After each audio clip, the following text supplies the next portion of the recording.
작년보다 지금이 더 경제가 암울하잖아요. 기준금리 이렇게 올릴지도 몰랐고 내년도 굉장히 암울할 것 같아요. 다만 이 하락이 굉장히 깊을 때 오히려 찬스가 올 수 있어요. 근데 그 찬스 알 것 같아요.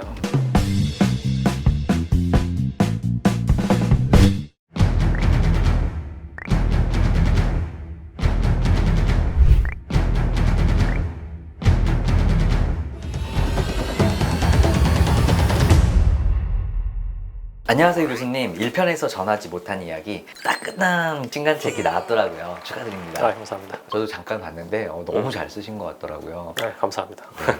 오늘은 신간책 제목인 부동산 트렌드 2023에 맞게 내년도 부동산 시장 전망에 대해서 알아보려고 하는데요. 우선 내년도 부동산 시장의 핵심 키워드를 하나 말씀해 주신다면 뭐가 있을까요? 제가 미스터 둠은 아닌데 작년에도 이제 책 썼을 때 키워드는 사실은 17% 하락 뭐 이렇게 말씀드렸잖아요. 근데 사실은 작년보다 지금이 더 경제가 암울하잖아요. 그래서 기준금리 이렇게 올릴지도 몰랐고 내년도 굉장히 암울할 것 같아요. 다만 이 하락이 굉장히 깊을 때 오히려 찬스가 올 수 있어요. 근데 그 찬스는 내년에 오진 않을 것 같아요. 그렇다면 내년은 공부하는 기간이에요. 교수님 신간책에서 서울 아파트 가격 하락폭이 25%도 발생할 수 있다는 점을 인지해야 된다고 이렇게 말씀을 주셨는데요. 투자 수익률로 단기를 전망을 하고 모델링을 통해서 중장기 전망을 해주신 게 굉장히 인상 깊었는데요. 2023년 서울 아파트 가격 어떻게 전망하실까요? KB에서 데이터 보셔서 다 아시겠습니다만은 지금 마켓 트렌드를 가장 잘 보여주는 거는 3,000세대 이상이에요. 그리고 단지별로 동일 평형대를 봤을 때 2021년 3분기나 4분기에 다 꺾였어요. 1년째 하락을 계속하고 있고 이 트렌드는 3,000세대 이상 아파트에서는 명확하게 보여요. 근데 샘플 수가 작은 500세대나 1,000세대 이하 아파트에서는 그게 잘 안 보여요. 그 얘기는 또 뭐냐면은 작년 신고가 대비 우리가 지금의 매도가 하락폭을 계산을 하면은 3,000세대 이상은 20% 40% 꺾인 데가 엄청 많아요. 근데 500세대 이하에서는 매도할 사람들이 아예 더 적을 수도 있기 때문에 이 하락폭이 아예 그렇지 않거나 오히려 높게 내는 분들도 있어요. 주변에 이런 아파트들 좀 대형 세대의 아파트들의 케이스를 본다고 하면은 작년 전고점 대비 매도가의 최저가입니다. 매도가 최저가보다도 지금 거래는 낮은 수준이기 때문에 그게 계속 떨어져 있는 게 잡혀요. 다만 이 3,000세대마다 이 떨어지는 폭이라든지 이게 좀 덜 잡히긴 하는데 제 생각엔 이거는 지금 시차의 순위의 문제이고 내년 연말이 됐을 때는 거의 비슷한 수준의 하락이 좀 예상돼요. 예.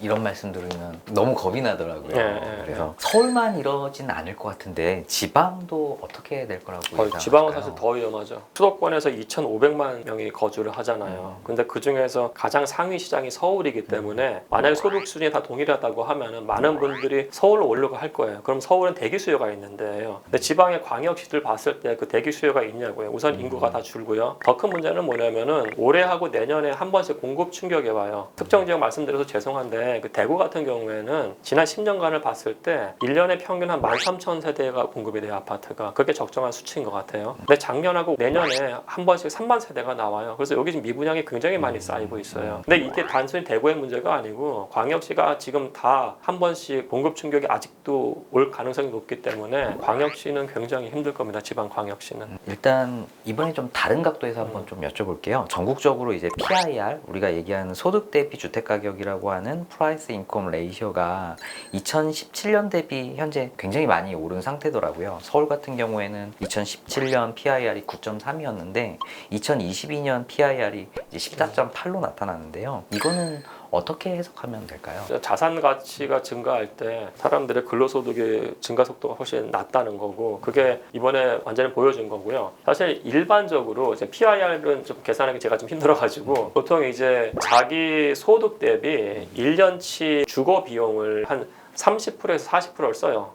그게 이제 부동산 경제학 하는 사람들의 대략적인 룰 같은 거예요. 이자가 몇 프로냐에 따라 가지고 본인이 살 수 있는 가격이 10억이 될 수도 있고 15억이 될 수도 있어요. 사실은요. 뭐 이렇게 계산을 해볼게요. 계산을 쉽게 해야 되는데 우리가 한 40%까지 쓴다고 했을 때 그러면은 1억 인컴 소득, 그다음에 4천만 원까지 쓴다고 하면은 만약에 이자가 4%라고 하면은 그분은 10억짜리 주택까지 사도 괜찮은 거예요. 근데 만약에 이자율이 8%가 된다고 하면은 그분은 5억짜리 주택까지 살 수밖에 없어요. 따라서 지금 앞으로는 어떤 일이 발생할 거냐면은 자기 소득이 얼만큼 빨리 늘지 모르겠어요. 근데 지금 인플레이션이 왔을 때 근로소득 많이 안 늘고 있어요. 그럼 이 상황에서 40%까지 한다고 했을 때 문제는 뭐냐면은 얼만큼 주택담보 이자율이 높아지느냐예요. 거기에 따라서 본인이 살 수 있는 가격대의 주택이 정해져요. 그래서 제가 이제 서울시 데이터 약간 좀 해킹해가지고 봤는데 대략적으로 이제 4인 가구 기준으로 했을 때 이분들이 책에도 좀 썼습니다만 한 1억 건 조금 넘어요. 1년 소득이 4인 가구니까 좀 많이 벌겠죠. 근데 이분들이 이제 그러면은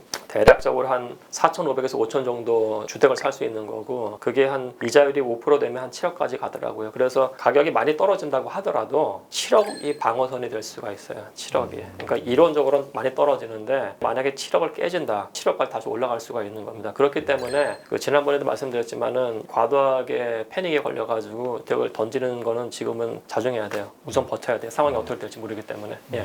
현재 같은 상황에서 이제 기회를 또 오히려 노리는 분들도 좀 많을 것 같아요. 교수님 책에서 보면 핫플레이스 탑 7 이렇게 골라주셨는데요. 교수님이 생각하고 계시는 교수님의 최애 지역 같은 거를 통해서 우리가 어떤 준비를 좀 앞으로 해나가면 될지 말씀해 주시면 감사하겠습니다. 그러니까 우선은 제가 이거는 이제 빅데이터 갖고 한 거거든요. 그래서 행정안전부에서 그 음식점의 창피업 데이터가 나와요. 언제 가게를 열었는지. 그럼 그게 주소까지 나와요. 서울을 제가 격자 모양을 해도 다 분배한 다음에 2020년 1월부터 2022년 6월, 그러니까 코로나 한창일 때죠. 그때 카페나 음식점이 가장 많이 창업한 데를 봤어요. 그거는 사실은 완전 뜨는 데라고 볼 수가 있을 것 같아요. 그럼 그런 데들이 어떤 특징 같은 게 지하철 2호선, 3호선, 6호선이 겹쳐요. 그리고 강남은 거의 모든 지역이 상권에 될 가능성이 높고 그렇다면 이제 강북에서 어디가 좀 잡힐 것 같냐면은 제가 봤을 때는 명동이라든지 아니면 북촌 그리고 이제 강남에서는 도산공원 쪽이고요. 그리고 신당이 잡혀요. 제가 봤을 때 신당이 제일 재밌을 것 같아요.